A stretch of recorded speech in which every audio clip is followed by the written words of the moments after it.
গুনাহগার বেঈমানদের সমুচিত শাস্তি দেবার জন্য আল্লাহ পাক যে কঠিন আযাবের স্থান নির্দিষ্ট করে রেখেছেন তার নামই হচ্ছে দোজখ। এই দোজখ অতিশয় কষ্টের স্থান এবং বিভিন্ন বিভীষিকাময় জিনিসে পরিপূর্ণ। সুখ, শান্তি, আরাম, আয়েশ বলতে এখানে কিছুই নেই। দোজখ আল্লাহ পাকের গজবের আগুনে প্রজ্বলিত।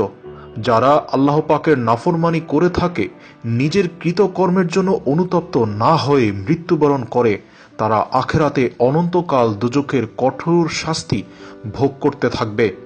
পবিত্র কোরআন ও হাদিস শরীফে দোজখ সম্বন্ধে যে সকল বিবরণ পাওয়া যায় তা শুনলে যে কারো গা শিউরে ওঠে। একদিন হযরত নবী করিম সাল্লাল্লাহু আলাইহি ওয়াসাল্লাম সাহাবীদিগকে সঙ্গে নিয়ে বসে কথোপকথন করছিলেন। এমন সময় একটি ভীষণ শব্দ সবাই শুনতে পেলেন। সাহাবাগণ জিজ্ঞেস করিলেন, ইয়া রাসূলুল্লাহ, এটি কিসের শব্দ? উত্তরে নবী করিম সাল্লাল্লাহু আলাইহি সাল্লাম বলেছিলেন যে ৭০ বৎসর আগে দোজখের কিনারা হতে একখানা পাথর নিচের দিকে পড়তে আরম্ভ করেছিল। আজ ৭০ বছর পর সেই পাথরখানা দোজখের তলায় যাইয়া ঠেকিল। তার অর্থ হচ্ছে এই পাথর ৭০ বছর ধরে দোজখের নিম্নদেশে পৌঁছাতে সময় নিয়েছে। তাহলে বুঝতেই পারছেন দোজখের গভীরতা কতটা ভয়াবহ। এই হাদিস থেকে কিছুটা হলো দোজখের ভয়াবহতা সম্পর্কে অনুমান করা যায়। আজকে আমরা জেনে নিব কুরআন এবং হাদিস থেকে প্রাপ্ত আল্লাহ রাব্বুল আলামিনের সৃষ্টি ৭টি ভয়াবহ দোজখের নাম ও সংক্ষিপ্ত বর্ণনা। প্রথম দোজখের নাম হাবিয়া। ফেরাউন, নমরুদ প্রভৃতি কাফেরগণের জন্য এই দোজখ ব্যবস্থা করা হয়েছে। মূলত ফেরাউন, নমরুদ বলতে বোঝানো হয়েছে যে এই দোজখে সেই সকল পাপীদের স্থান হবে যারা দুনিয়াতে শাসন ক্ষমতায় অধিষ্ঠিত থাকার পরেও জনগণের উপর অত্যাচার ও নির্যাতন করেছে, প্রজাদের অশান্তি ও নিদারুণ কষ্টের মধ্যে ফেলেছে। যে সকল শাসকদের কারণে, যে সকল শাসকদের শোষণে পৃথিবীতে মানুষ কষ্টের শিকার হয়েছে, আল্লাহ রাব্বুল আলামিনের লানত স্বরূপ তাদেরকে হাবিয়া দোজখে নিক্ষেপ করা হবে। দ্বিতীয় দোজখের নাম সাইর। মুশরিকগণ এই দোজখে মূলত বাস করবে। সাইর দোজখ ব্যবস্থা করা হয়েছে সে সকল মুশরিকগণের জন্য যারা নিশ্চিত জানতে পেরেছিল, অনুভব করতে পেরেছিল যে আল্লাহ রাব্বুল আলামিন এক এবং অদ্বিতীয়, কেননা তার সৃষ্টি প্রক্রিয়ায় তার একত্ববাদের পরিচয় বহন করে।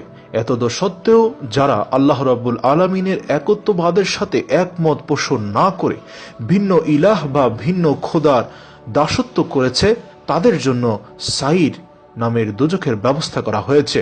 তৃতীয় দোজখের নাম সাকার। এটি সাইরের পরবর্তী স্থানে রয়েছে। মূলত শুধুমাত্র মূর্তি পূজকগণরাই এই দোজখে বাস করবেন। বলে রাখা ভালো, মুশরিকগণের মধ্যে মূর্তি পূজকগণরাই সবচেয়ে নিকৃষ্ট। মূলত মূর্তি পূজকরাই পৃথিবীতে সর্বপ্রথম কোনো প্রাণবিহীন সত্তার পূজা করে মহান রব্বুল আলামিনের সমকক্ষ করেছেন এবং যার সাজাস্বরূপ আল্লাহ রব্বুল আলামিন এই মূর্তি পূজকগণকে সাকার নামক জাহান্নামে নিক্ষেপ করবেন। চতুর্থ দোজখের নাম জাহিম। শয়তান ও অগ্নি পূজক এই দোজখে বাস করবে। সৃষ্টিলগ্ন থেকে ইবলিস শয়তান আদম সন্তানের অনেক ক্ষতি করেছে। সেই হাবিল কাবিলের যুদ্ধ থেকে শুরু করে আজ অবধি এই দুনিয়াতে ছড়িয়ে ছিটিয়ে যত সব অনাচার অত্যাচার হচ্ছে, সকল কিছুর মূল প্রেরণা শয়তান কাজ করছে। এই শয়তান এবং অগ্নি পূজকদের জন্য এই জাহিম জাহান্নামটি আল্লাহ রাব্বুল আলামিন নির্ধারণ করে রেখেছেন। পঞ্চম দোজখের নাম হলো হুতামা। ইহুদি এই দোজখে বাস করবে।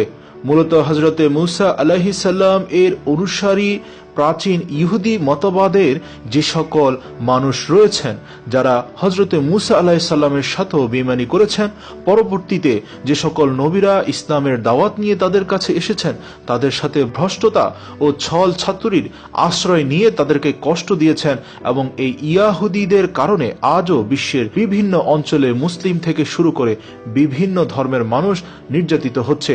সেই ইয়াহুদীদের জন্য হুতামা নামক দোজখের ব্যবস্থা করা হয়েছে। ষষ্ঠ দোজখের নাম লাজা। খ্রিস্টানগণ এই দোজখে বাস করবে। হযরতে ঈসা আলাইহিস সালাম এর অনুসারী যারা হযরতে ঈসা আলাইহিস সালাম এর সরল সঠিক পথ থেকে ভ্রষ্ট হয়ে নিজস্ব মতবাদী খ্রিস্টান ধর্মের প্রচারণা শুরু করেন, তাদের জন্য লাজা নামক দোজখের ব্যবস্থা করা হয়েছে। সপ্তম দোজখের নাম হচ্ছে ওয়াইল। আমাদের আখিরে নবী হুজুর পাক সাল্লাল্লাহু আলাইহি ওয়াসাল্লাম ওনার উম্মতের মধ্যে আমরা যারা পাপী তাপী তওবা না করে মারা যাব তাদের জন্য ওয়াইল দোজকের ব্যবস্থা করা হয়েছে। হে আল্লাহ পাক, সব ধরনের দোজকের আযাব থেকে আমাদের সবাইকে রক্ষা করুন।